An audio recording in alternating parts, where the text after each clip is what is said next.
د بقره مبارکه سوره چې د قرآن عظیم الشان دوهمه سوره ده په مدینه منوره کې را نازله شوې ده 280 مبارک آیاتونه لري تلاوت او پښتو ترجمه یې له 142 آیت څخه اوري اعوذ بالله من الشیطان الرجیم پناه وړم الله تعالی شړل شوی شیطان څخه بسم الله الرحمن الرحیم د الله په نوم چې ډیر زیات مهربان پورا رحم لرونکی دی سيقول السفهاء من الناس ما ولاهم عن قبلتهم التي كانوا عليها قل لله المشرق والمغرب يهدي من يشاء إلى صراط مستقيم ناپوهان به رومرو وای پر دوی څه شوي دي چې په ناڅاپي توګه له هغې قبلې نه واوښتل چې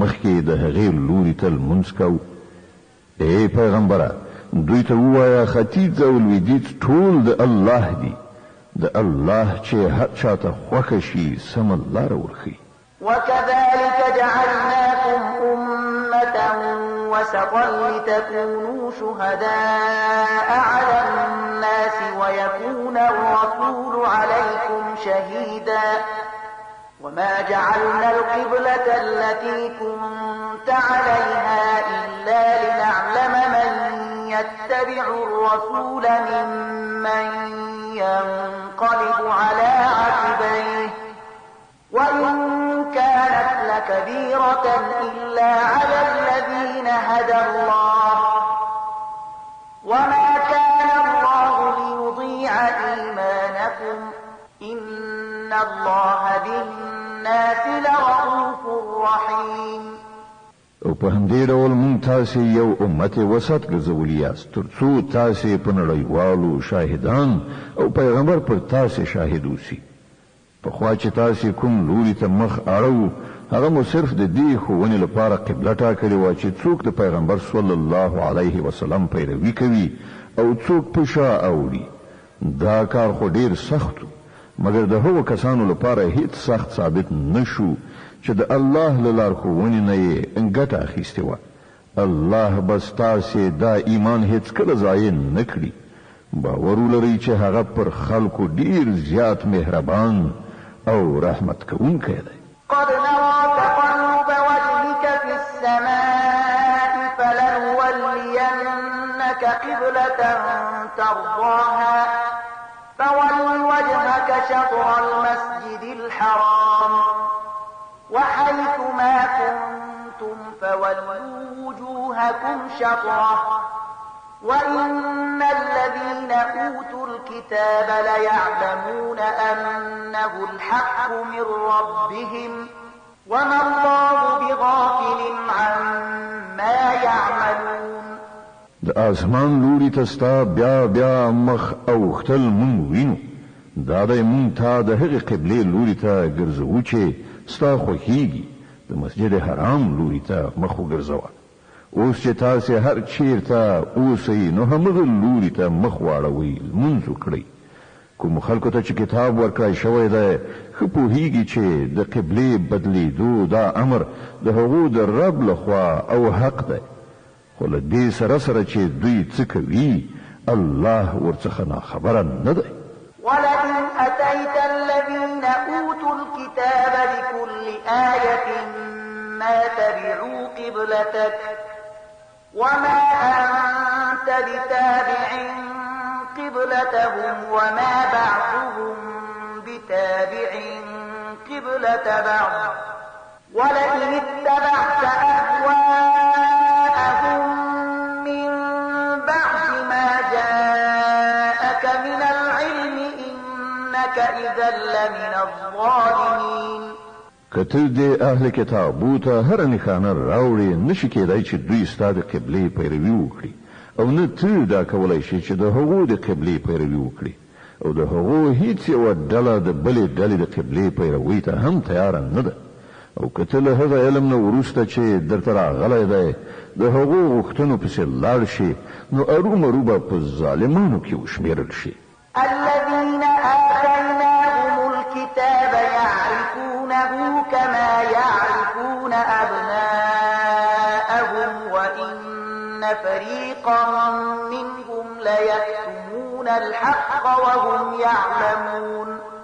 کوم خلکو ته چې مون کتاب ورکړی دی هغوی دا ځای چې قبله ټاکل شوې ده داسې پیژني لکه څنګه چې خپله اولاده پیژني، خو له هغو نه یوه ډله د پوهې او ادراک سره سره حق پټوي.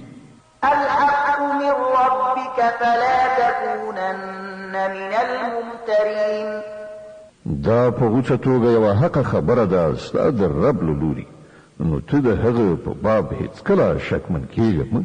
ولكل وجهة هو موليها فاستبقوا الخيرات أينما تكونوا يأت بكم الله جميعا إن الله على كل شيء قدير. د هر چا لپاره یو لوری دی چې هغه ته مخ اړوي، نو تاسې د ښېګڼو په لوري په ځغستا شئ. هر چېرته چې اوسئ الله به تاسې ټول ومومي، د هغه له قدرت نه هیڅ شی د باندې نه دی. ومن حيث خرجت فول وجهك شطر المسجد الحرام وإنه للحق من ربك وما الله بغافل عما تعملون. ته چې له هر ځای نه تېرېږې له همغه ځایه د لمانځه په وخت کې خپل مخ د مسجد حرام لوري ته واړوه، ځکه چې دا ستا د رب بیخي په حق فیصله ده او الله ستاسې له عملونو نه بېخبره نه دی. ومن حيث خرجت فول وجهك شطر المسجد الحرام وحيث ما كنتم فولوا وجوهكم شطره لئلا يكون للناس عليكم حجة إلا الذين ظلموا منهم فلا تخشوهم واخشوني ولأتم نعمتي عليكم ولعلكم تهتدون. او له هر ځایه چې تېرېږئ خپل مخ د مسجد حرام لوري ته وګرځوه، او هر چېرته چې تاسې یې د همغه لوري ته مخ واړوئ، لمونځ ادا کړئ، تر څو ستاسې په خلاف خلکو ته دلیل په لاس ور نه شي.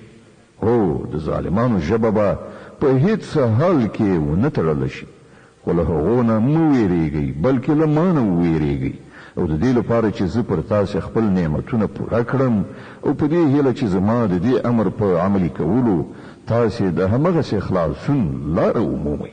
كما أرسلنا فيكم رسولا منكم يتلو عليكم آياتنا ويزكيكم ويعلمكم الكتاب والحكمة ويعلمكم ما لم تكونوا تعلمون.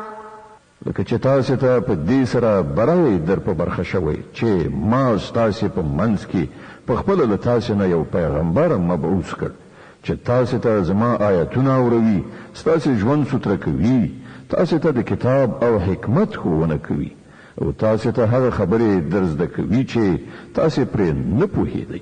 فاذكروني أذكركم واشكروا لي ولا تكفرون. له دې عمله تاسې ما په یاد ولرئ، زه به تاسې یاد کړم او زما شکر ادا کړئ، د نعمت ناشکري مه کوئ. يا أيها الذين آمنوا استعينوا بالصبر والصلاة إن الله مع الصابرين. اے مومنانو په صبر او لمانځه سره مرسته وغواړئ، الله د صبر لرونکو ملګری دی. ولا تقولوا لمن يقتل في سبيل الله أموات بل أحياء ولكن لا تشعرون. او هغه خلکو ته چې د الله په لار کې ووژل شي مړه مه وایئ، داسې خلک خو په حقیقت کې ژوندي دي، مګر تاسې دا شعور نه لرئ چې د هغو په ژوند خبر شئ. ولنبلونكم بشيء من الخوف والجوع ونقص من الأموال والأنفس والثمرات وبشر الصابرين الذين إذا أصابتهم مصيبة قالوا إنا لله وإنا إليه راجعون. أولئك عليهم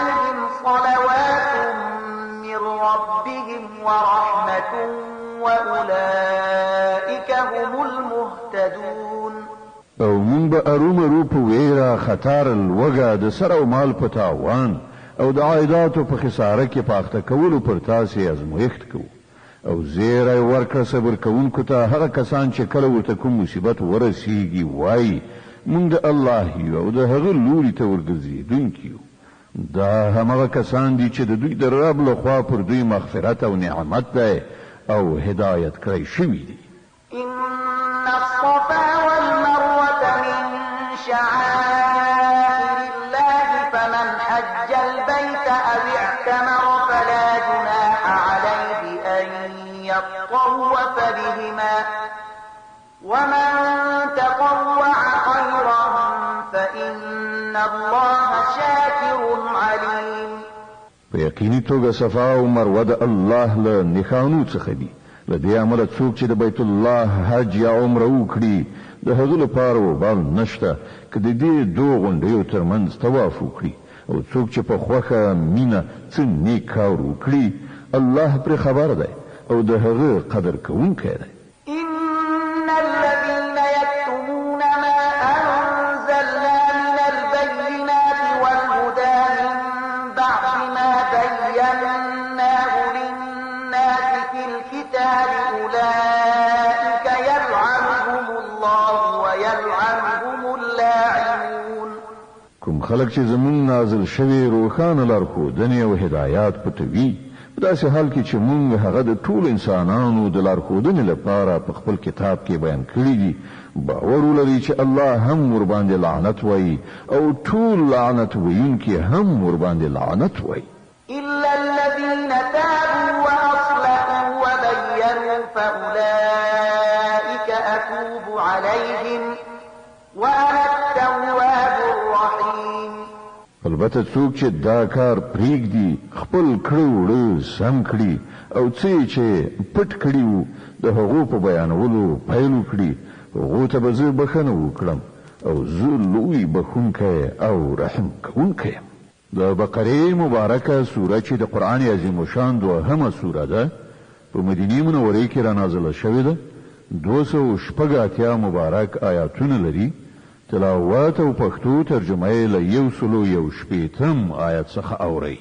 إن الذين كفروا وماتوا وهم كفار أولئك عليهم لعنة الله والملائكة والناس أجمعين خالدين فيها لا يخفف عنهم العذاب ولا هم ينظرون. کوم کسانو چې د کفر چلند غوره کړ او همدا د کفر حالت کې مړ شول په هغو باندې د الله پرښتو او ټول انسانانو لعنت دی. په همدې لعنتي حالت کې به د تل لپاره اوسیږي نه به د هغو په عذاب کې اسانتیا راشي او نه به بیا ورته کوم بل مهلت ورکړی شي. وإلهكم إله واحد لا إله إلا هو الرحمن الرحيم. ستاسو خدای همدا یو خدای دی له هغه رحمان او رحیم نه پرته بل کوم خدای نشته.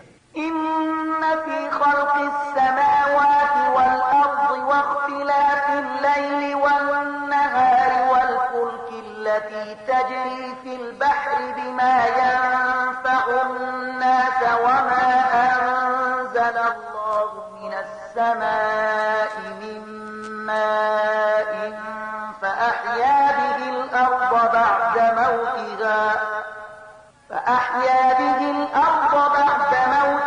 وبث فيها من كل دابة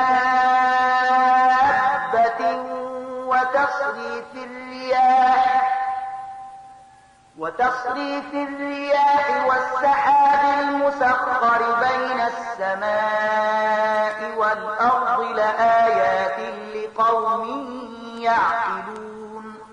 د دې حقیقت پیژندنې لپاره که کومه نښانه په کار دنو څوک چې له پوهې نه کار اخلي د هغو لپاره د آسمانونو او ځمکې په ساختمان کې یو په بل پسې د شپې او ورځې په پرله پسې راتګ کې په هغو کشتیو کې چې د انسانانو د ګټې وړ شیانو د وړلو راوړلو لپاره په سیندونو او سمندرونو کې ګرځي را ګرځي د باران په هغو اوبو کې چې الله یې له پاسه راوروي او د هغو په وسیله ځمکه ژوندی کوي او په خپل دغه انتظام سره یې په ځمکه کې هر راز ساکخان خوار کړي دي د بادونو په لګېدو کې او په هغو وریځو کې چې د آسمانونو او ځمکې په منځ کې د امر ښکیل دي بې شمیره نښانې دي.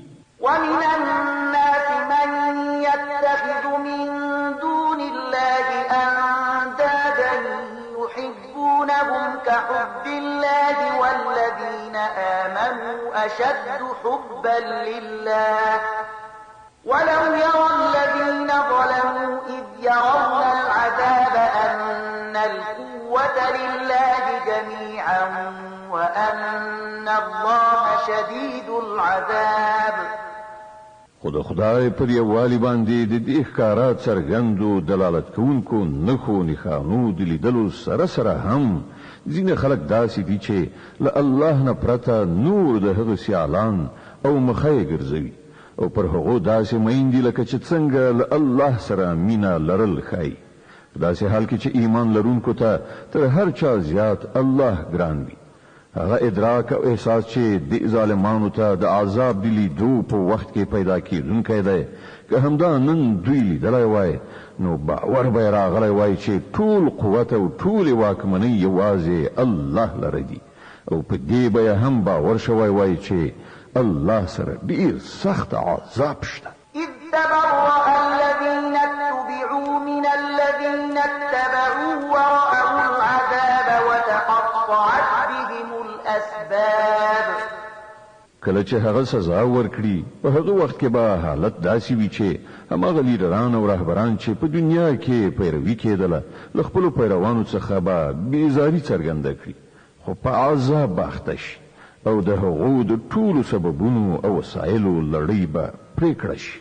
وقال الذين اتبعوا لو أن لنا كرة فنتبرأ منهم كما تبرؤوا منا كذلك يريهم الله أعمالهم حسرات عليهم وما هم بخارجين من النار. او هغه خلک چې په دنیا کې د هغو پیروي کوله او به وایي چې کاش کې یو ځل بیرته دنیا ته زمونږ تګ شوی وای نو څنګه چې نن دوی له مونږه بیزاري څرګندوي نو مونږ به هم له دوی نه بیزاري ښکاره کړې وای. په دغه راز به الله د دې خلکو هغه عملونه چې دوی په دنیا کې کوي داسې د دوی مخې ته کېږدي چې دوی به د افسوس او پښیمانتیا لاسونه سره وموښي خو له اور نه د وتلو هیڅ لار به پیدا نه کړي. يا أيها الناس كلوا مما في الأرض حلالا طيبا ولا تتبعوا خطوات الشيطان إنه لكم عدو مبين. اے خلکو په ځمکه کې چې کوم حلال او پاک شیان دي هغه خورئ او د شیطان په ښودل شو لارو مزي هغه ستاسې ښکاره دښمن دی.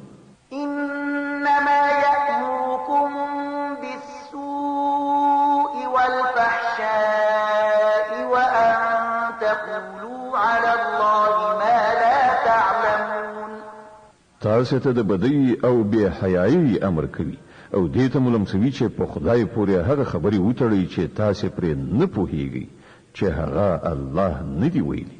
وإذا قيل لهم اتبعوا ما أنزل الله قالوا بل نتبع ما ألفينا عليه آباءنا أولو كان آباؤهم لا يعقلون شيئا ولا يهتدون.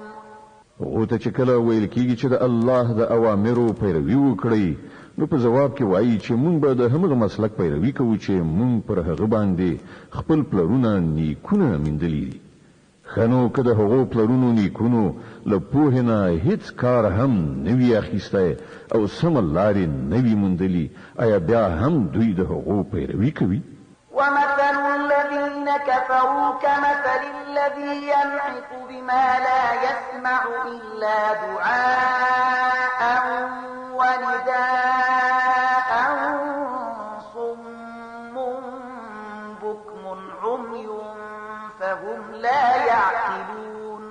دا خلک چې د خدای پر خودل شوی لار باندې لټلونه انکار کړای دی، د دوی حالت کټ مټ داسې دی لکه چې شپانه څارویو ته आवाज کوي او هغوی د بلنې او شړنې له غږ نه پرته نور څه نه اوري.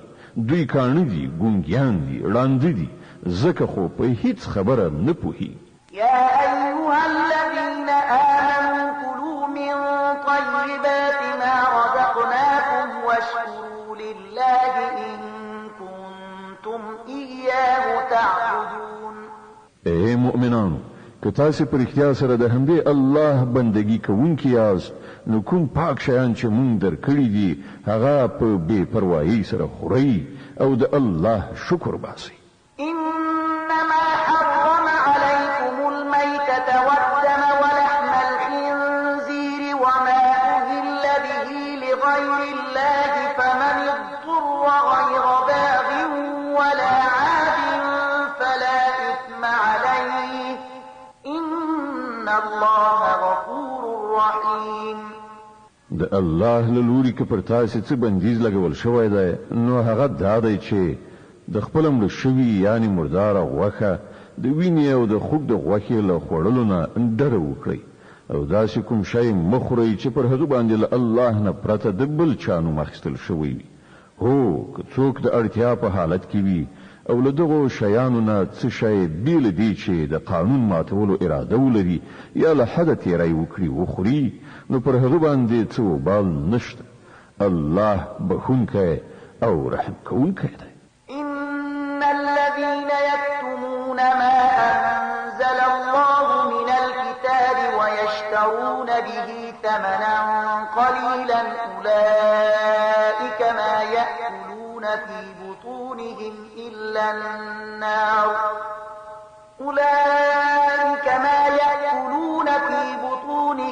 إلا النار ولا يكلمهم الله يوم القيامة ولا يزكيهم ولهم عذاب أليم. حقیقت دا د څوک چې هغه حکمونه پټوي چې الله په خپل کتاب کې نازل کړي دي او په لږ غوندې دنیوي ګټو یې له لاسه ورکوي، هغوی په اصل کې خپلې ګېډې له اوره ډکوي. د قیامت په ورځ به الله جل علا شانه هیڅ کله له دوی سره خبرې ونه کړي او نه به یې تزکیه کړي او د هغو لپاره دردونکی عذاب دی. أولئك الذين اشتروا الضلالة بالهدى والعذاب بالمغفرة فما أصبرهم على النار. دا هغه خلک دي چې د سمې لارې په بدل کې ګمراهي واخیستله او د بخښنې په بدل کې عذاب واخیست. څومره حیرانتیا ده د دوی حوصلې ته چې د عذاب زغملو ته تیار دي.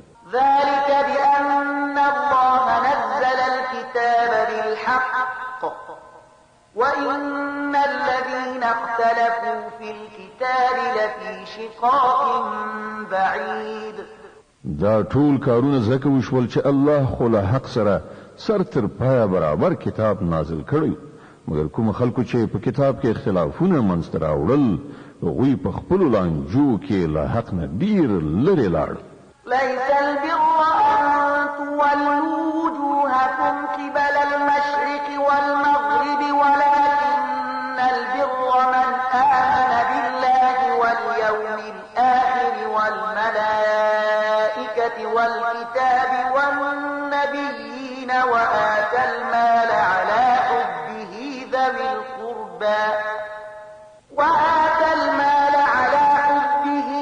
القربى واليتامى والمساكين وابن السبيل والسائلين وفي الرقاب وأقام الصلاة وآتى الزكاة والموفون بعهدهم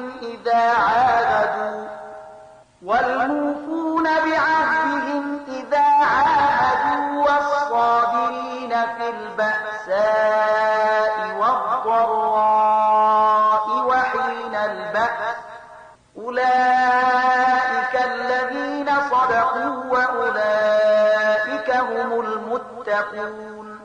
نیکی یوازې دا نه ده چې تاسو خپل مخونه ختیځ لوري ته واړوئ یا لویدیځ لوري ته، بلکې نیکی دا ده چې انسان الله او د قیامت ورځ او پرختیا او د الله نازل کړای شوي کتابونه او د هغه پیغمبران د زړونو کومي ومني او د الله په مینه کې خپل ګران مالونه په خپل خپلوانو، یتیمانو، مسکینانو، پردیسیانو، درویزګرو او د غلامانو په ازادۍ مصرف کړي، المنځ قائم کړي، زکات ورکړي، او نیکان هغه کسان دي چې کله وعده وکړي ترسره یې کړي، او د تنګسي او غمونو په وخت کې او د حق او د باطل په جګړه کې صبر وکړي. همدا ریښتینی او همدا پرهیزګار خلک دي. يا أيها الذين آمنوا كتب عليكم القصاص في القتلى، الحر بالحر والعبد بالعبد والأنثى بالأنثى، فمن عفي له من أخيه شيء فاتباع بالمعروف وأداء إليه بإحسان، ذلك تخفيف من ربكم ورحمة، فمن اعتدى بعد ذلك فله عذاب أليم. اے مؤمنانو، ستاسو لپاره د قتل په دعوا کې د قصاص حکم لیکل شوی دی. آزاد د آزاد په مقابل کې وژل شي او غلام د غلام په بدل کې او ښځه د ښځې په بدل کې.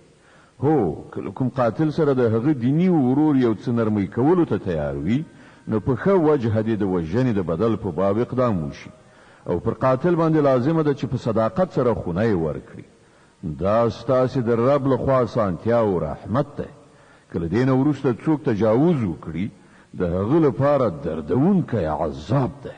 ولكم في القصاص حياة يا أولي الألباب لعلكم تتقون.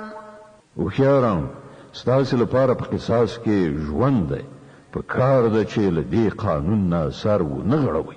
كتب عليكم إذا حضر أحدكم الموت إن ترك خيرا الوصية للوالدين والأقربين بالمعروف حقا على المتقين. پر تاسو باندې فرض کړای شوی ده چې کله له تاسو نه د کوم یو د مرګ وخت را نږدې شي او هغه له ځانه وروسته مال پرېږدي، نو مور پلار او خپل خپلوانو ته دې په مناسبه توګه وصیت وکړي. دا حق دی پر پرهیزګارانو. فمن بدله بعدما سمعه فإنما إثمه على الذين يبدلونه إن الله سميع عليم. نو چا چې وصیت واورید او بیا یې هغه بدل کړ، نو د هغه وبال به د بدلونکو په غاړه وي. الله د هر څه اوریدونکی او په هر څه پوهیدونکی دی.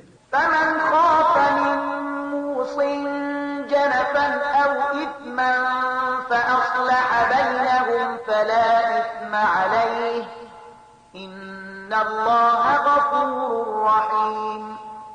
البته کله چا سره دا اندېښنه وي چې وصیت کوونکی په ناپوهۍ یا په قصدي توګه حق تلفي کړې ده او هغه د دې موضوع د اړوندو کسانو په منځ کې روغه وکړي، نو پر هغه باندې هیڅ وبال نشته. الله بخونکی او رحم کوونکی دی. يا أيها الذين آمنوا كتب عليكم الصيام كما كتب على الذين من قبلكم لعلكم تتقون. اے مؤمنان، پر تاسو روزه فرض کړای شوې لکه چې له تاسو نه د مخکې پیغمبرانو په پیروانو فرض کړای شوې وي. له دې نه دا هیله ده چې تاسو کې د پرهیزګارۍ صفت پیدا شي. أياما معدودات فمن كان منكم مريضا أو على سفر فعدة من أيام أخر، وعلى الذين يطيقونه فدية طعام مسكين فمن تطوع خيرا فهو خير له، وأن تصوموا خير لكم إن كنتم تعلمون. د څو ټاکلو ورځو روژې دي کله تاسې نه څوک ناروغ وي یا پردیس وي نو په نورو ورځو کې د همغومره شمېر پوره کړي او کوم خلک چې د روژې نیولو وس نه لري لکه د لوی عمر او دوامداره مرض خاوندان او یې نه نیسي نو هغه د فدیه ورکړي د یوې روژې فدیه یو مسکین ته خواړه ورکول دي او څوک چې په خپله مینه څه زیاته نیکي وکړي نو دا د همغه لپاره غوره ده خو که تاسې پوهیږئ نو ستاسې لپاره ښه همدا ده چې روژه ونیسئ د بقرې مبارکه سوره چې د قرآن عظیم الشان دوهمه سوره ده په مدینې منورې کې را نازله شوې ده 286 مبارک آیاتونه لري تلاوت او پښتو ترجمه یې له 115 آیات څخه اورئ شهر رمضان الذي أنزل فيه القرآن هدى للناس وبينات من الهدى والفرقان فمن شهد منكم الشهر فليصمه ومن كان مريضا أو على سفر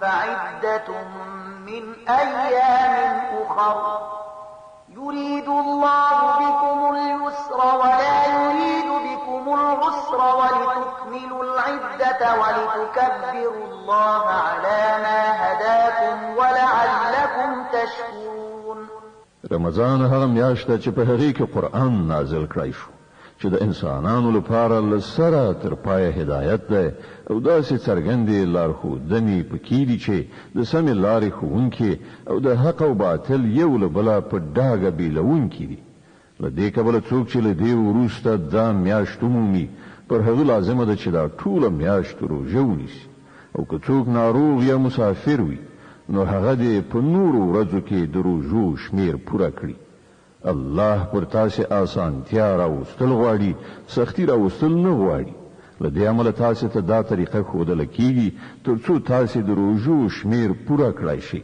او په کوم هدایت چې الله تاسې سرلوړي کړي یې په هغه سره د الله لویي وستایئ او شکر کوونکي اوسئ وإذا سألك عبادي عني فإني قريب أجيب دعوة الداع إذا دعاني فليستجيبوا لي وليؤمنوا بي لعلهم يرشدون او ای پیغمبره زما بندگان کله تانه زما په باب پوښتنه وکړي نو هغو ته ووایه چې زه ورته ډېر نږدې یم بلونکی چې کله ما وبلي زه د هغه بلنه اورم او ځواب ورکوم نو هغو ته ښایي چې زما بلنې ته لبیک ووایي او پر ما باندې ایمان راوړي ته دا خبره هغو ته واوروه کیدای شي چې هغوی سمه لاره ومومي أحل لكم ليلة الصيام الرفث إلى نسائكم هن لباس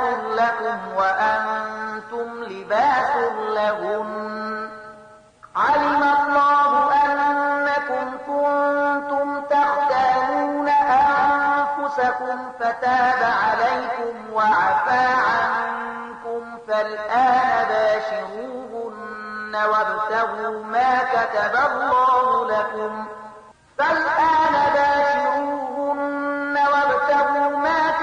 الله لكم وكلوا واشربوا حتى يتبين لكم الخيط الأبيض من الخيط الأسود من الفجر ثم أتموا الصيام إلى الليل ولا تباشروهن وأنتم عاكفون في المساجد تلك حدود الله فلا تقربوها كذلك يبين الله آياته للناس لعلهم يتقون ستاسې لپاره د روژې په شپو کې خپلو مېرمنو سره یو ځای کېدل روا کړای شوي دي هغوی ستاسې جامه او تاسې د هغو جامه یاست الله ته څرګنده شوه چې تاسې په پټه پټه له خپلو ځانونو سره خیانت کوو خو هغه ستاسې ګناه وبخله او در تیر شو اوس تاسې له خپلو مېرمنو سره د شپې یو ځای شي او کوم خوند چې الله تاسې ته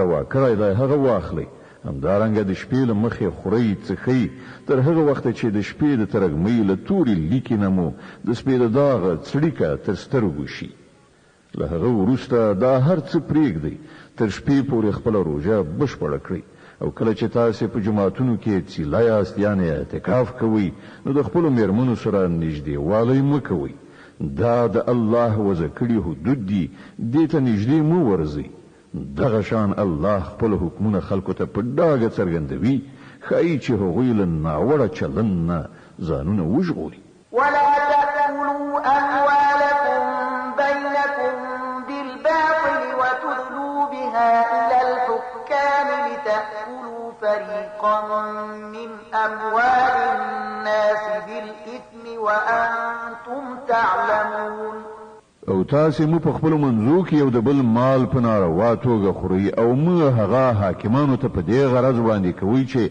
تاسې ته په قصدي توګه او ظلم سره د نورو د شتمنۍ د خوړلو فرصت په لاس درشي په داسې حال کې چې تاسې پوهیږئ يسألونك عن الأهلة قل هي مواقيت للناس والحج وليس البر بأن تأتوا البيوت من ظهورها ولكن البر من اتقى وأتوا البيوت من أبوابها واتقوا الله لعلكم تفلحون خلق له تا څخه د سپوږمۍ د نری کېدو او غټېدو په باب پوښتنه کوي ووایه دا د خلکو لپاره د نیټو ټاکلو او د حج نښانې دي دا هم ورته ووایه چې دا څه نیکي نه ده چې تاسې خپلو کورونو ته د هغو د شا له لوري ننوځئ اصلي نیکي خو دا ده چې انسان د الله له خفه کولو نه ځان وژغوري نو تاسې خپلو کورونو ته د دروازو له لارې ورشئ له الله نه ویریدونکي اوسئ ښایي چې بریالیتوب در په برخه شي وقاتلوا في سبيل الله الذين يقاتلونكم ولا تعتدوا إن الله لا يحب المعتدين او تاسې د الله په لار کې له هغو کسانو سره وجنګېږئ چې له تاسې سره جنګېږي خو تیری مه کوئ چې الله تیری کوونکي نه خوښوي وَاقْتُلُوهُمْ حَيْثُ ثَقِفْتُمُوهُمْ وَأَخْرِجُوهُم مِّنْ حَيْثُ أَخْرَجُوكُمْ وَالْفِتْنَةُ أَشَدُّ مِنَ الْقَتْلِ وَلَا تُقَاتِلُوهُمْ عِندَ الْمَسْجِدِ الْحَرَامِ حَتَّى يُقَاتِلُوكُمْ فِيهِ فَإِن قَاتَلُوكُمْ فَاقْتُلُوهُمْ كَذَلِكَ جَزَاءُ الْكَافِرِينَ فَإِنِ انتهوا فَإِنَّ اللَّهَ غَفُورٌ رَّحِيمٌ له هغو سره وجنګېږئ هر چیرته چې ورسره مخامخ شي هغوی وباسئ له کومه ځایه چې هغو تاسې ایستلي ځکه که وژل هر څومره بد عمل دی خو فتنه له هغه نه هم ډېره بده ده او مسجد حرام ته نږدې چې تر څو پورې هغوی له تاسې سره نه وي جنګېدلي تاسې هم ورسره مه جنګېږئ خو تر څو پورې چې هغو هلته له جنګېدو نه لاس نه وي اخیستی نو تاسې هم بې له کومې اندېښنې هغوی ووژنئ چې د داسې کافرانو هم دا سزا ده بیا که هغوی منع شول نو وپوهیږئ چې الله بخونکی او رحم کوونکی دی وقاتلوهم حتى لا تكون فتنة ويكون الدين لله فإن انتهوا فلا عدوان إلا على الظالمين تاسې له هغو سره جنګېږئ تر دې پورې چې فتنه پاتې نشي او دین د الله لپاره شي بیا که هغوی لاس په سر شول نو وپوهیږئ چې له ظالمانو پرته د بل چا په ضد لاس غځول روان نه دي الشهر الحرام بالشهر الحرام والحرمات قصاص فمن اعتدى عليكم فاعتدوا عليه بمثل ما اعتدى عليكم واتقوا الله واعلموا أن الله مع المتقين د حرام میاشتې بدله همغه حرامه میاشت ده او د ټولو حرمتونو مراعات به یو شان برابر وي نو که څوک پر تاسې تیری وکړي تاسې هم په همغه ډول پر هغه تیری وکړئ البته له الله نه په ویره کې اوسئ او په دې وپوهیږئ چې الله د همغو خلکو ملګری دی چې د هغه د حدودو له ماتولو نه ډډه کوي وأنفقوا في سبيل الله ولا تلقوا بأيديكم إلى التهلكة وأحسنوا إن الله يحب المحسنين. د الله په لار کې مال ولګوي او په خپل لاسونو خپل ځانونه په هلاکت کې مه غورځوي. د ښېګڼې لار غوره کړئ چې الله ښېګڼه کوونکي خوښوي. وأتموا الحج والعمرة لله فإن أحصرتم فما استيسر من الهدي ولا تحلقوا رؤوسكم حتى يبلغ الهدي محله فمن كان منكم مريضا أو به أذى من رأسه ففدية من صيام فمن كان منكم مريضا أو به أذى من رأسه ففدية من صيام أو صدقة أو نسك فإذا أمنتم فمن تمتع بالعمرة إلى الحج فما استيسر من الهدي فمن لم يجد فصيام 3 أيام في الحج و7 إذا رجعتم تلك 10 كاملة ذلك لمن لم يكن أهله حاضر المسجد الحرام واتقوا الله واعلموا أن الله شديد العقاب. د الله د رضا لپاره چې کله د حج او عمرې نیت وکړئ نو هغه تر سره کړئ او که چیرته ایثار شي نو چې هر څه قرباني مو د الله سره پوره وي د الله حضور ته وړاندې کړئ او خپل سرونه مخرئ تر هغه پورې چې قرباني خپل ځای ته نه وي رسیدلی.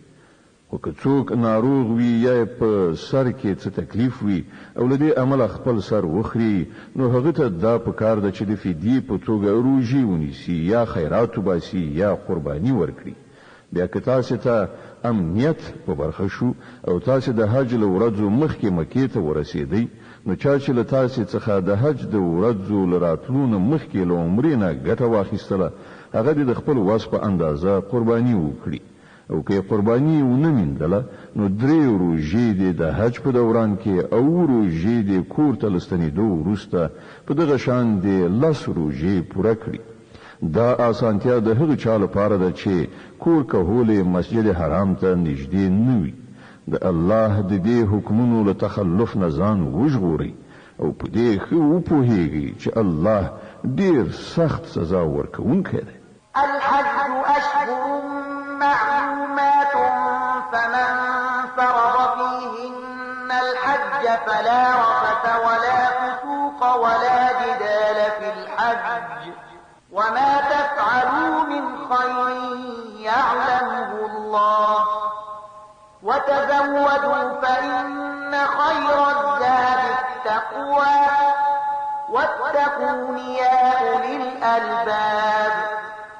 د حج میاشتې ټولو ته څرګندې دي. څوک چې په دې ټاکلو میاشتو کې د حج نیت وکړي هغه باید په دې خبر اوسي چې د حج په دوران کې له هغه څخه څه شهواني عمل څه ناوړه فعل څه جنگ جګړه صادره نشي او تاسو چې څه نیک عمل کوئ الله پرې پوهیږي. د حج د سفر لپاره د لارې توښه در سره واخلئ او تر هر څه ښه د لارې توښه پرهیزګاري ده. نو ای هوښیارانو زما له نافرمانۍ نه ډډه وکړئ. ليس عليكم جناح أن تبتغوا فضلا من ربكم فإذا أفضتم من عرفات فاذكروا الله عند المشعر الحرام واذكروه كما هداكم وإن كنتم من قبله لمن الضالين. او کله حج کولو سره سره تاسو د خپل رب د فضل په لټه کې هم شي نو څه باک نه لري. بیا چې کله له عرفات نه زینو په مشعر الحرام یعنی مزدلفه کې ایثار شي الله یاد کړئ او په هغه شان یاد کړئ چې تاسو ته لارښودنه کړې ده که نه خو له دې نه مخکې تاسو ګمراه وئ. ثم أفيضوا من حيث أفاض الناس واستغفروا الله إن الله غفور رحيم. بیا لکم زاینه چې نور ټول خلق را ګرځي له همغه ځای تاسو هم را وګرځي او له الله نه بخنو غواړي په یقیني توګه هغه بخونکی او رحم کوونکی دی.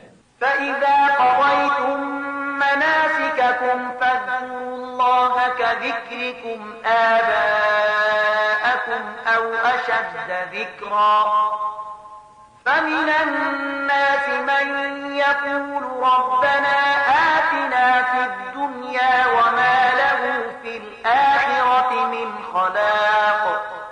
بیا کله چې مو د خپل حج رکنونه ادا کړل نو څنګه چې مو په خوا خپل پلرونه نیکونه یادول همغه سي اوس الله یاد کړی بلکې له هغه نه هم زیات خو په الله یادونکو خلکو کې هم ډیر توپیر شته.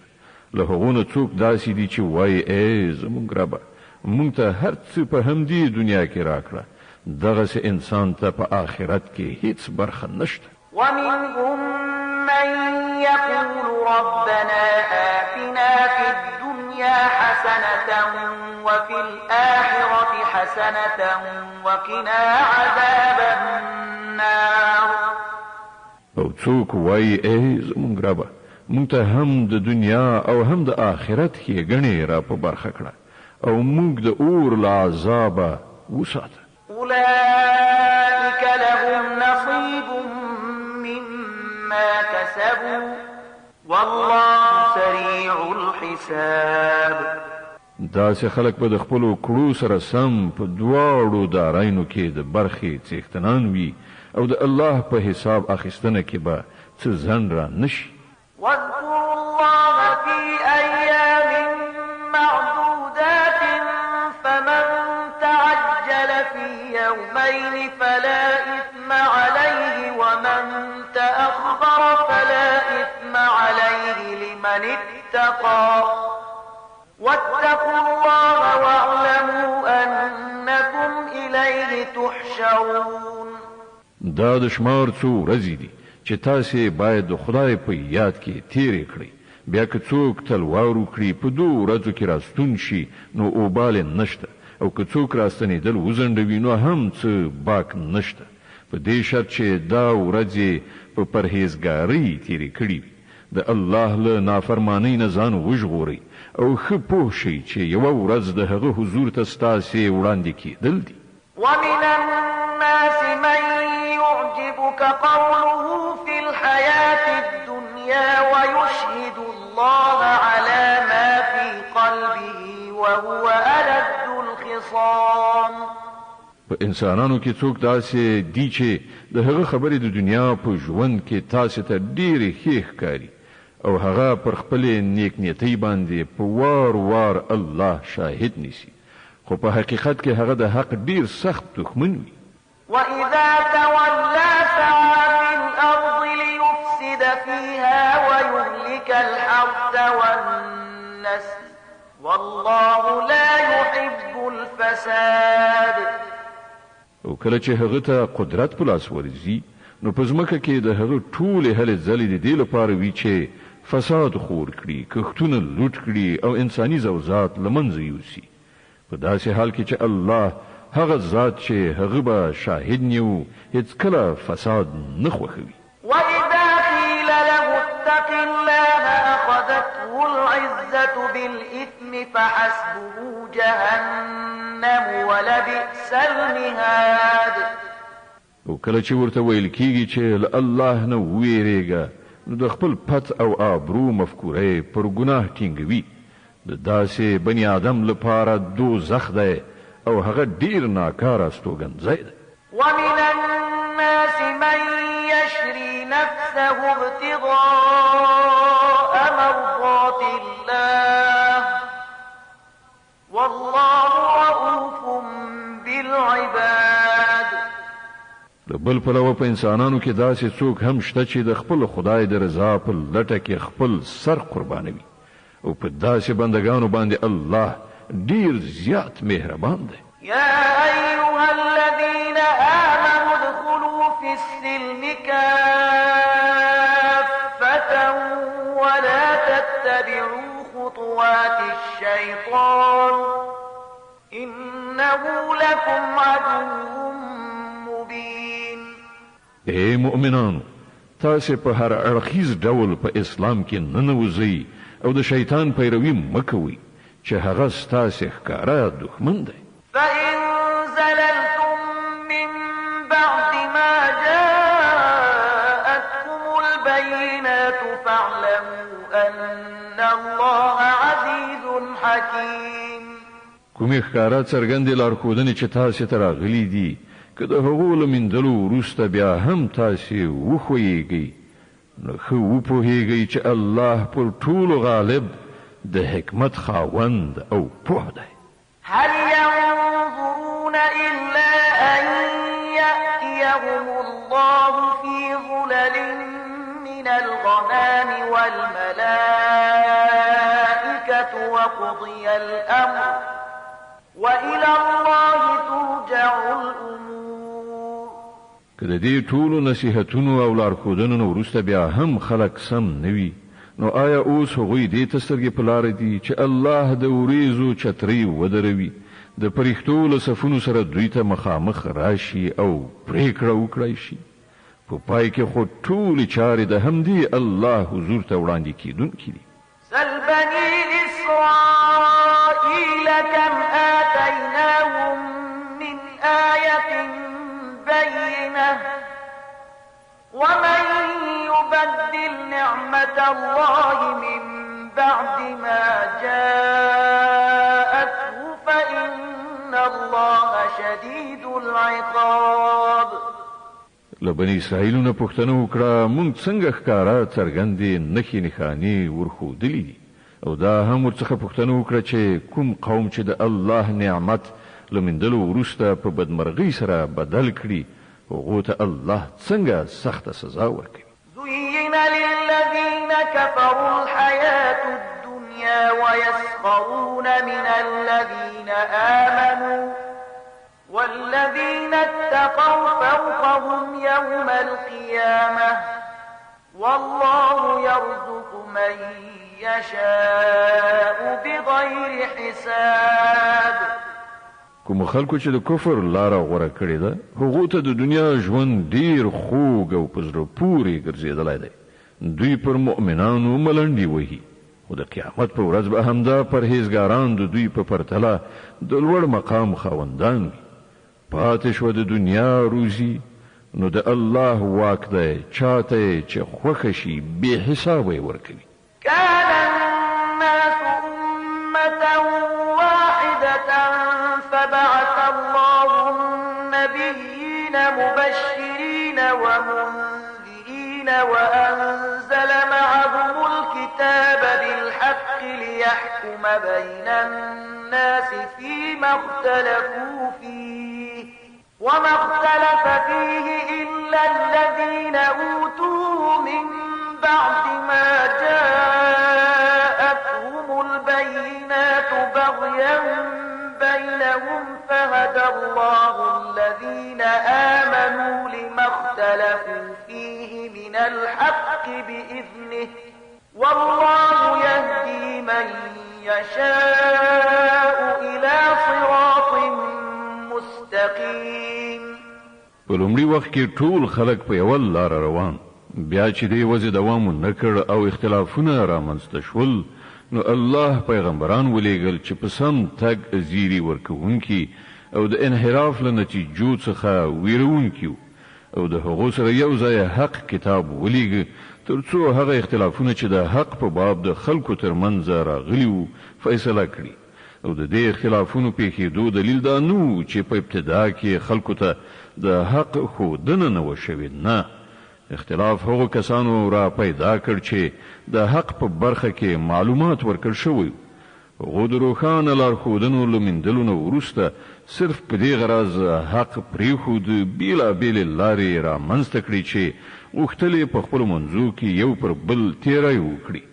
نو الله هغو کسانو ته چې پر پیغمبرانو یې ایمان راوړ په خپل اذن د حق هغه لاره وښودله چې خلکو پکې اختلاف کړی، د الله چې چاته خوښه شي سمه لاره ورښي. أم حسبتم أن تدخلوا الجنة ولما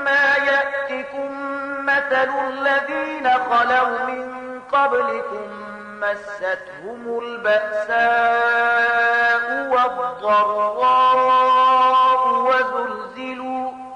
وزلزلوا حتى يقول الرسول والذين آمنوا معه متى نصر الله ألا إن نصر الله قريب. تاسې دا انګیرلې چې هم داسې به جنت ته ننوځئ په داسې حال کې چې لا تر اوسه پر تاسې هغه هر څه نه دي تیر شوي چې له تاسې نه پر مخکنیو مؤمنانو راغلي دي. په هغو ستونزې راغلې کړاوونه ورته ورسېدل ولړزولي شول ان تر دې چې د وخت رسول او د هغه مؤمنانو ملګرو فریادونه وکړل چې د الله مرسته به کله راشي. په هغه وخت کې هغو ته ډاډینه ورکړای شوه چې هو د الله مرسته نږدې ده. يسألونك ماذا ينفقون قل ما أنفقتم من خير فللوالدين والأقربين واليتامى والمساكين وابن السبيل وما تفعلوا من خير فإن الله به عليم. خلق پوښتنه کوي مونږ څه مصرف کړو؟ جواب ورکړه چې کوم مال چې تاسې لګوي پر خپل مور او پلار، خپلوانو، یتیمانو، مسکینانو او پردیسیانو باندې ولګوي او تاسې چې هر ښېګڼه کوي الله پرې خبري. كتب عليكم القتال وهو كره لكم وعسى أن تكرهوا شيئا وهو خير لكم وعسى أن تحبوا شيئا وهو شر لكم والله يعلم وأنتم لا تعلمون. تاسې ته د جنگ امر شوی دی او هغه تاسې ته ناکاره دی. کېدای شي چې یو شی تاسې ته ناکاره وي او همغه ستاسې لپاره ډېر غوره وي او کېدای شي چې تاسې یو شی خوښوي او همغه ستاسې لپاره بد وي. الله پوهیږي تاسې نه پوهیږئ. يسألونك عن الشهر الحرام قتال فيه قل قتال فيه كبير وصد عن سبيل الله وكفر به والمسجد الحرام وإخراج أهله منه أكبر عند الله والفتنة أكبر من القتل ولا يزالون يقاتلونكم حتى يردوكم عن دينكم إن استطاعوا ومن يرتد منكم عن دينه فيمت وهو كافر فأولئك حبطت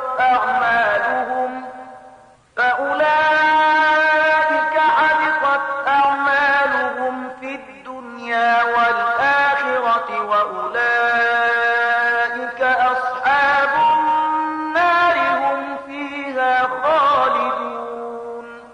خلق پوښتنه کوي په حرامه میاشت کې جنگیدل څنګه دي؟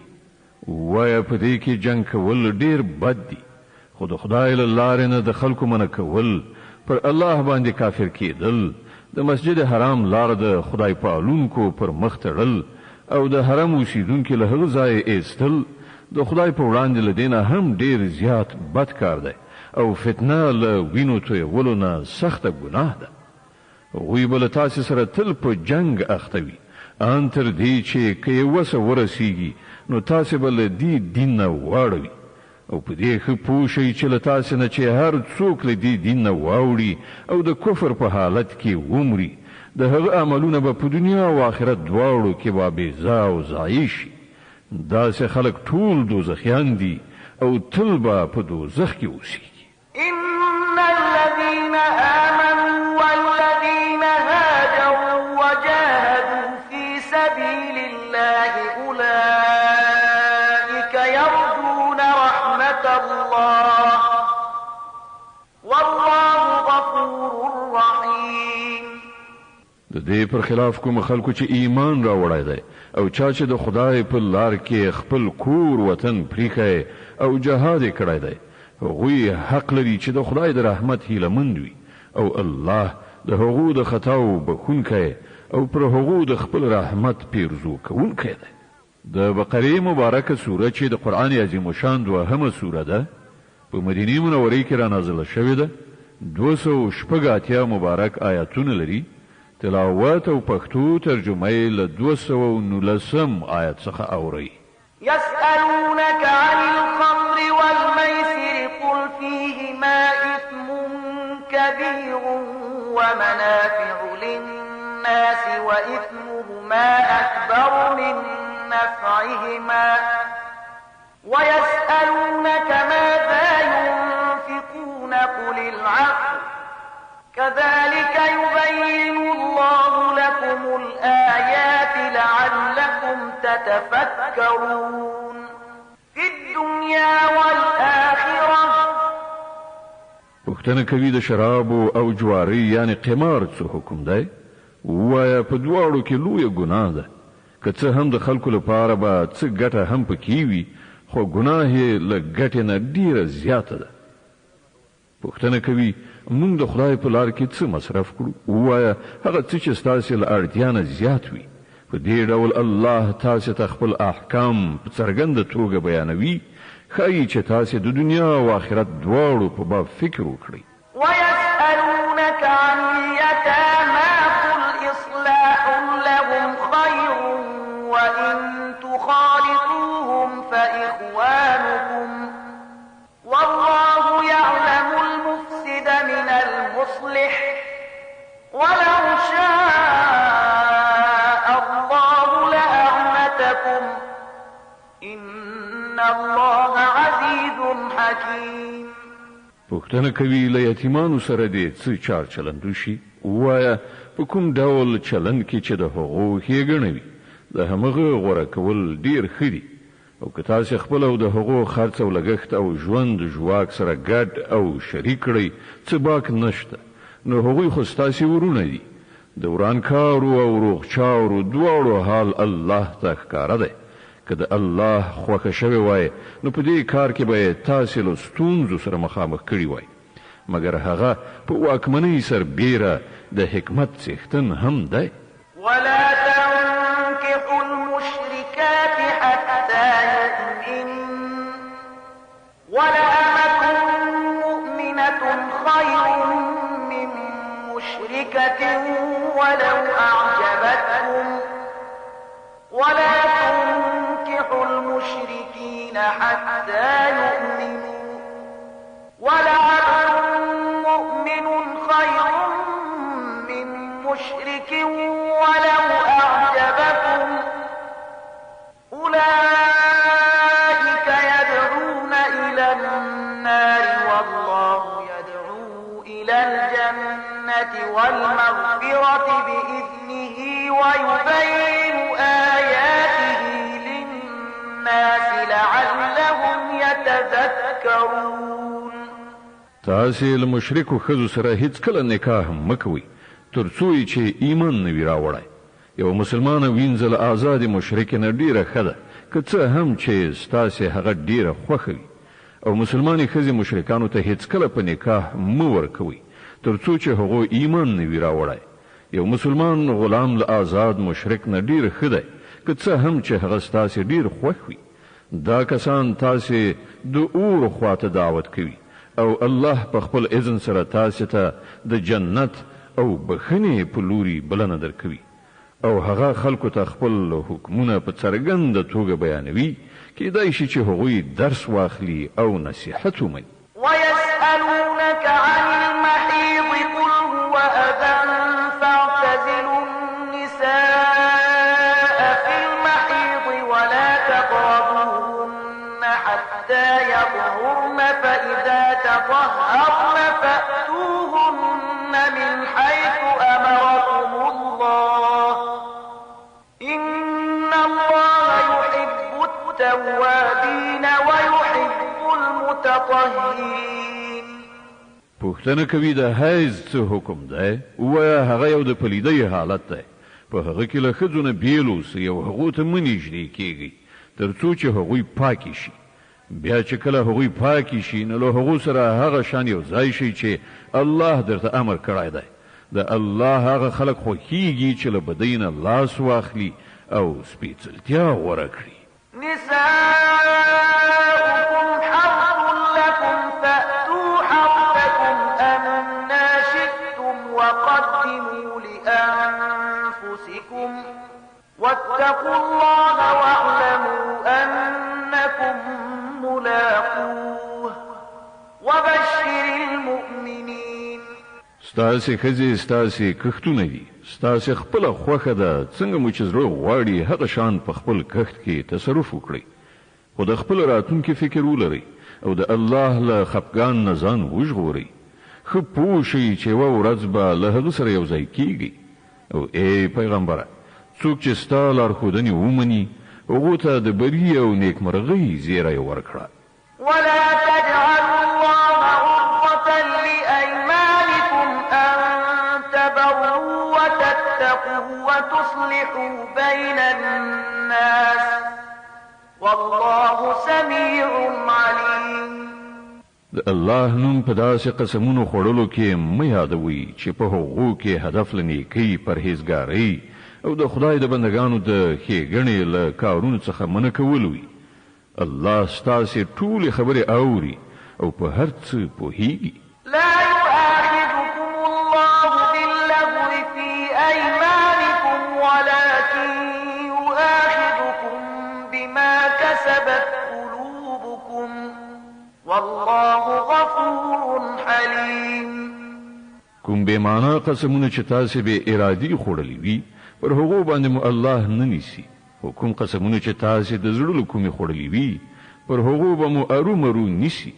الله ډیر بخونکی او تیریدونکی دی. للذين يؤلون من نسائهم تربص 4 أشهر فإن فاءوا فإن الله غفور رحيم.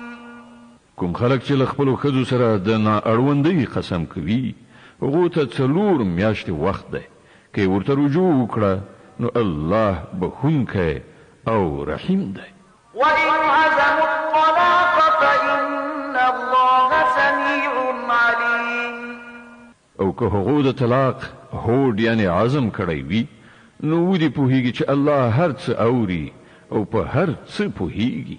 والمطلقات يتربصن بأنفسهن 3 قروء ولا يحل لهن أن يكتمن ما خلق الله في أرحامهن إن كن يؤمن بالله واليوم الآخر وبعولتهن أحق بردهن في ذلك إن أرادوا إصلاحا ولهن مثل الذي عليهن بالمعروف وللرجال عليهن درجة والله عزيز حكيم.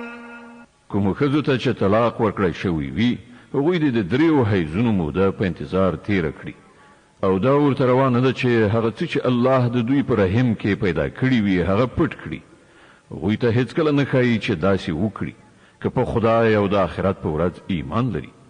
که د هغو میړونه د خپلو اړیکو سمولو لپاره چمتو وي نو د همدې عدت په دوران کې په خپله نکاح کې د هغو د بیا راوستلو حق لري. د ښځو لپاره هم په معروفه توګه همغسې حقوق دي لکه څنګه چې د نارینه‌و پر هغو حقوق دي.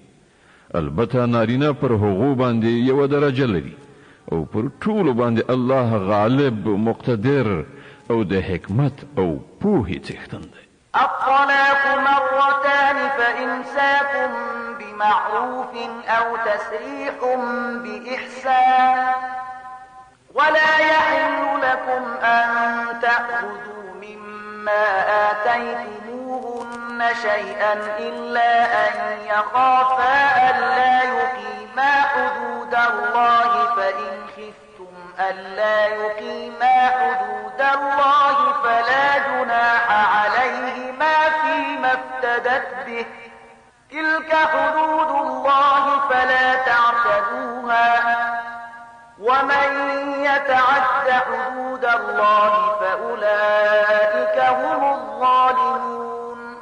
طلاق دو ځله دی، بیا دې یا په سمه توګه ښځه وساتله شي او یا دې په ښه توګه رخصت کړی شي. او په داسې شان رخصتول تاسې ته روان نه دي چې څه شی مو ورکړي وي له هغو نه یو څه بیرته ترې واخلي. البته دا مستثنا ده چې ښځه او میړه د الله په حدودو باندې په درېدو کې اندېښمن وي. په داسې صورت کې که تاسې ته دا ویره وي چې هغوی دواړه به د الله پر حدودو ټینګ پاتې نشي، نو د هغو دواړو په منځ کې د دې خبرې باک نشته چې ښځه خپل میړه ته یو څه بدل ورکړي او ځان ورڅخه بیل کړي. دا د الله ټاکلي پولې دي، له دې نه مه اوړئ، او څوک چې د خدای د پولو نه واوړي همغوی ظالمان دي. فإن طلقها فلا تحل له من بعد حتى تنكح زوجا غيره فإن طلقها فلا جناح عليهما أن يتراجعا إن ظنا أن يقيما حدود الله وتلك حدود الله يبينها لقوم يعلمون. بیا کله دوه ځله طلاق ورکولو نه وروسته ښځې ته دریم ځل طلاق ورکړي، نو هغه ښځه بیا د هغه لپاره روان نه ده، مګر دا چې بل چا سره د هغې نکاح وشي او هغه یې طلاق کړي. کله هغه وروسته لومړي میړه او دې ښځې دواړو دا فکر وکړ چې پر الهي حدودو به ودرېږي، نو که دوی یو بل ته رجوع وکړي څه باک نشته. دا د الله ټاکلي حدود دي. د هغو خلکو د لارمیندنې لپاره یې څرګندوي چې د هغه د حدودو د ماتولو په عاقبت پوهیږي. وإذا طلقتم النساء فبلغن أجلهن فأمسكوهن بمعروف أو سرحوهن بمعروف ولا تمسكوهن ضرارا لتعتدوا ومن يفعل ذلك فقد ظلم نفسه ولا تتخذوا آيات الله هزوا واذكروا نعمة الله عليكم وما أنزل عليكم من الكتاب والحكمة يعظكم به واتقوا الله واعلموا أن الله بكل شيء عليم. او کله چې تاسې ښځو ته طلاق ورکړئ او د هغو عدت په پوره کېدو شي، نو یا یې په ښه توګه وساتئ یا یې په ښه شان رخصت کړئ. محض د ربړولو لپاره یې مه ایساروئ چې دا به تیری زیاتی وي. او څوک چې دا کار وکړي هغه به په حقیقت کې خپله پر خپل ځان ظلم وکړي. د الله په آیتونو ملنډې مه وهئ. دا مه هېروئ چې الله په څه لوی نعمت تاسې سرلوړي کړي. هغه تاسې ته نصیحت کوي چې کوم کتاب هغه پر تاسې نازل کړی دی د هغه درناوی وکړئ، له الله نه وویریږئ او ښه وپوهیږئ چې الله له هرې خبرې نه خبر دی. وإذا طلقتم النساء فبلغن أجلهن فلا تعضلوهن أن ينكحن أزواجهن إذا تراضوا بينهم بالمعروف ذلك يوعظ به من كان منكم يؤمن بالله واليوم الآخر ذلكم أزكى لكم وأطهر والله يعلم وأنتم لا تعلمون. کله چې تاسې خپلو ښځو ته طلاق ورکړ او هغو خپل عدت پوره کړ، نو بیا په دې لاره کې خنډ مه پیدا کوئ چې هغوی د خپلو پخوانیو میړونو سره نکاح وکړي که د دواړو خواو په دې موافقه راغله. تاسې ته ښودنه کیږي چې هیڅکله داسې حرکت مه کوئ که پر الله او د آخرت په ورځ ایمان لرئ. ستاسې لپاره مناسبه او سپېڅلې لاره هم دا ده چې له دې نه ځان وژغورئ. الله پوهیږي او تاسې نه پوهیږئ. والوالدات يرضعن أولادهن حولين كاملين لمن أراد أن يتم الرضاعة وعلى المولود له رزقهن وكسوتهن بالمعروف لا وسعها لا تضار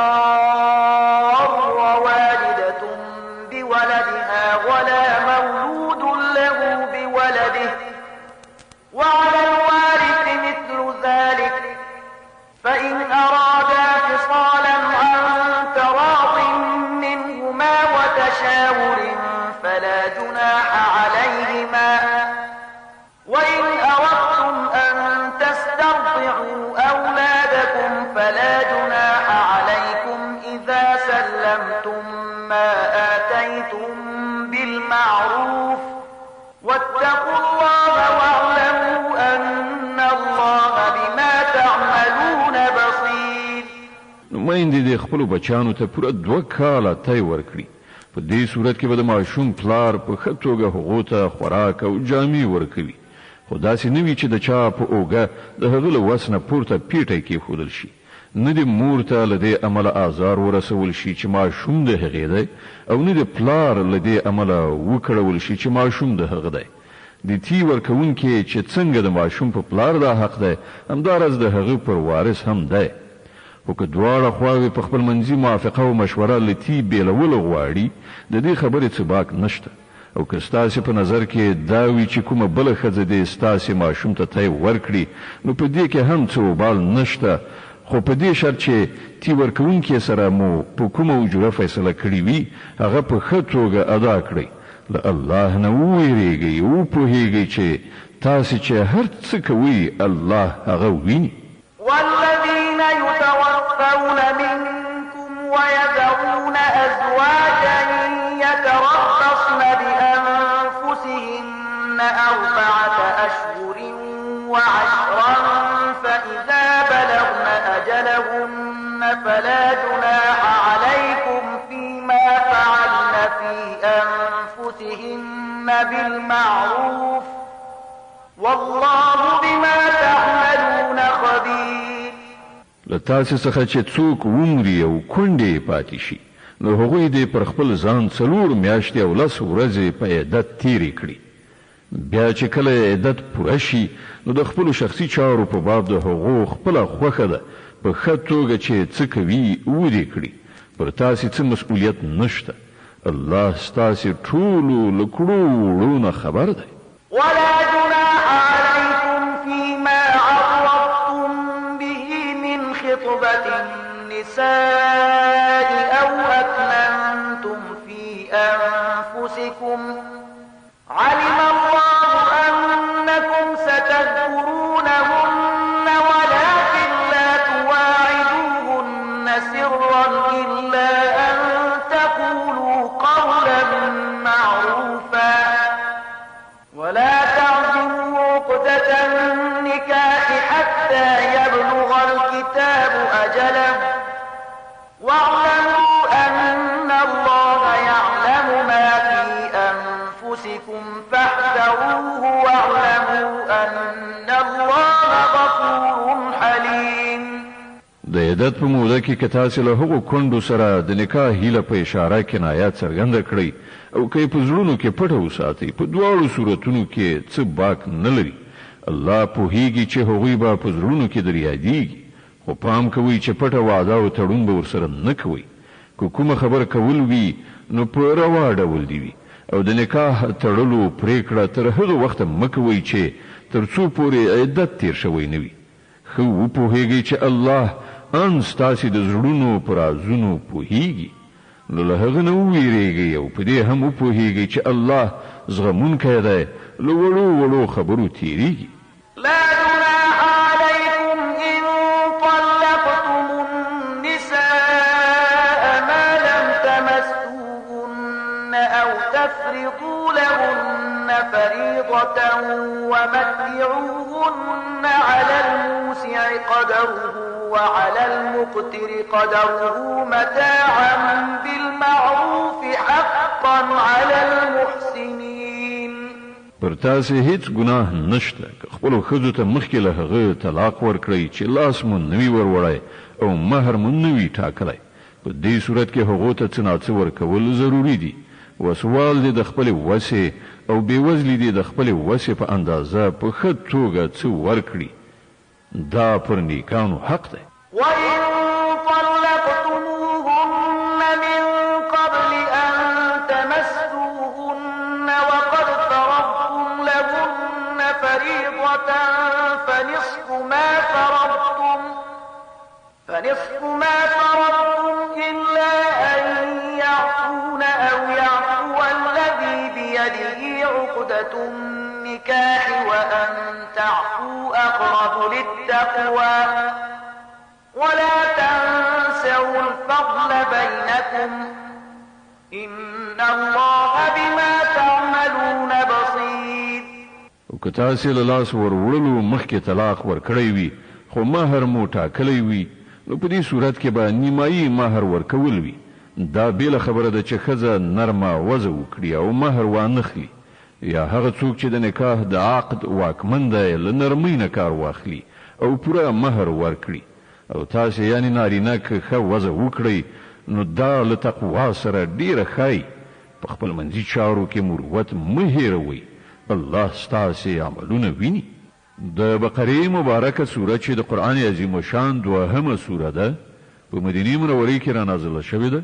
286 مبارک آیاتونه لري. تلاوت او پښتو ترجمه یې له 238 آیت څخه اورئ. حافظوا على الصلوات والصلاة الوسطى وقوموا لله قانتين. د خپل منځونو ساتنه وکړئ په تیره بیا د منځني یعنی مازدیګر د لمانځه د الله په وړاندې داسې ودرېږئ لکه چې فرمان منونکی غلام دري. فإن خفتم فرجالا أو ركبانا فإذا أمنتم فاذكروا الله كما علمكم ما لم تكونوا تعلمون. که امنیت خراب وي نو که پلی او که سپاره په هر شان چې کولای شي لمونځ وکړئ. بیا چې کله امنیت ټینګ شي نو الله په هغه شان یاد کړئ چې څنګه یې تاسې ته ښودنه کړې ده چې پخوا پرې نه پوهېدئ. والذين يتوفون منكم ويذرون أزواجا وصية لأزواجهم متاعا إلى الحول غير إخراج فإن خرجن فلا جناح عليكم فيما فعلن في أنفسهن من معروف والله عزيز حكيم. تاسې نه چې څوک عمري او وروسته یې کونډې پرېښې وي هغوی باید د خپلو کونډو لپاره دا وصیت وکړي چې تر 1 کال پورې د خوراک پوښاک ورکړی شي او له کورونو څخه دې نه ایستل کېږي. بیا که هغوی په خپله ووځي نو د خپل ځان په برخه کې چې په ښه توګه هر څه کوي پر تاسې هیڅ مسؤلیت نشته. الله پر ټولو برلاس او د حکمت او پوهې څښتن دی. وللمطلقات متاع بالمعروف حقا على المتقين. په همدې ډول کوم ښځو ته چې طلاق ورکړی شوی وي هغو ته دې هم په مناسبه توګه څه نه څه شی ورکړی شي او رخصت دې کړی شي. دا پر متقیانو حق دی.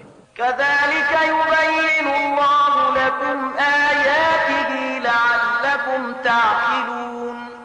په دغه شان الله خپل حکمونه تاسې ته په ډاګه څرګنده درښیي هیله ده چې تاسې له پوهې او ادراک سره کار وکړئ. ألم تر إلى الذين خرجوا من ديارهم وهم ألوف حذر الموت فقال لهم الله موتوا ثم أحياهم إن الله لذو فضل على الناس ولكن أكثر الناس لا يشكرون. تا د هغو خلکو حال ته هم څه پاملرنه کړې ده چې د مرګ له ویرې خپل ټاټوبي پریښي وتلي وو او د هغو شمېر زرګونو ته رسېده. الله هغو ته وویل ومرئ نو مړه شول. بیا یې هغوی د دوهم ځل لپاره را ژوندي کړل. حقیقت دا دی چې الله پر انسانانو زیات مهربان دی او زیاتره خلک شکر نه ادا کوي. وقاتلوا في سبيل الله واعلموا أن الله سميع عليم. مسلمانانو د الله په لار کې وجنګیږئ او ښه وپوهیږئ چې الله اوریدونکی او پوه دی. من ذا الذي يقرض الله قرضا حسنا فيضاعفه له أضعافا كثيرة والله يقبض ويبسط وإليه ترجعون. لتاسې نه څوک دی چې الله ته قرض حسنه ورکړي تر څو چې الله د هغه پور څو چنده بیرته ورکړي. کمول هم د الله په لاس کې دي او زیاتول هم، او د همغه لوري ته ستاسې ورګرځېدل دي. ألم تر إلى الملأ من بني إسرائيل من بعد موسى إذ قالوا لنبي له ابعث لنا ملكا نقاتل في سبيل الله قال هل عسيتم إن كتب عليكم القتال ألا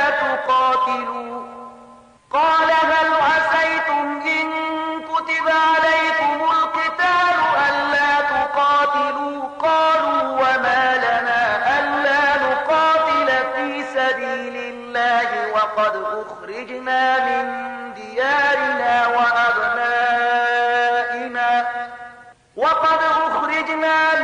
ديارنا وأبنائنا فلما كتب عليهم القتال تولوا إلا قليلا منهم والله عليم بالظالمين. تا پر هغه موضوع څه غور کړی دی چې له موسی نه وروسته د بني اسرائیلو مشرانو ته پیښه شوې وه. هغو خپل پیغمبر ته وویل زموږ لپاره یو باچا وټاکه تر څو چې موږ د الله په لار کې جنګ وکړو. پیغمبر پوښتنه وکړه بیا خو به داسې نه وي چې تاسې ته د جنګېدو امر وشي او تاسې ونه جنګېږئ. هغو ځواب ورکړ نه خیر، دا څنګه کیدای شي چې موږ د خدای په لار کې ونه جنګېږو په داسې حال کې چې موږ له خپلو کورونو څخه ایستل شوي یو او زموږ اهل و عیال له موږ څخه بیل کړی شوی دی. خو کله چې هغو ته د جنګېدو امر وشو نو له یو لږ شمیر نه پرته نور ټول په شا لاړل او الله د هغو هر یو تیری کوونکی پیژني. وقال لهم نبيهم إن الله قد بعث لكم طالوت ملكا قالوا أنا يكون له الملك علينا ونحن أحق بالملك منه ولم يؤت سعة من المال قال إن الله اصطفاه عليكم وزاده بسطة في العلم والجسم والله يؤتي ملكه من يشاء والله واسع عليم. د هغو پیغمبر هغو ته وویل چې الله طالوت ستاسې پاچا ټاکلی دی. د دې خبرې په اورېدو هغوی وویل هغه څنګه پر موږ باندې د پاچا کېدو استحقاق وموند؟ د هغه په پرتله موږ د پاچاهۍ زیات وړ یو او هغه ته په مال کې پراخوالی نه دی ورکړی شوی. پیغمبر ځواب ورکړ الله پر تاسې همغه غوره کړی دی او هغه ته روحي او جسمي دواړه ډوله پراخ اهلیت وربخلی دی او الله واکمن دی چې اته چې خوښه شي خپل ملک ورکوي. خدای سره ډیره پراخي ده او هر څه باندې عالم دی. وقال لهم نبيهم إن آية ملكه أن يأتيكم التابوت فيه سكينة من ربكم وبقية مما ترك آل موسى وآل هارون تحمله الملائكة إن في ذلك لآية لكم إن كنتم مؤمنين. دې سربیره د هغو پیغمبر هغو ته دا هم وښودله چې د خدای له لوري د باچا په توګه د هغه د ټاکل کېدو نښانه دا ده چې د هغه په زمانه کې به هغه صندوق تاسې ته بیا راشي چې په هغه کې ستاسې د رب له لوري ستاسې لپاره د ډاډګیرنې وسایل چې په هغه کې د موسی د کورنۍ او د هارون د کورنۍ موروثي مقدسات دي او هغه چې په رښتیا یې راوړي. که تاسې مؤمنان یې نو دا ستاسې لپاره ډیره ستره نښانه ده. صدق الله العظیم. الله ستر رښتیا ویونکی دی.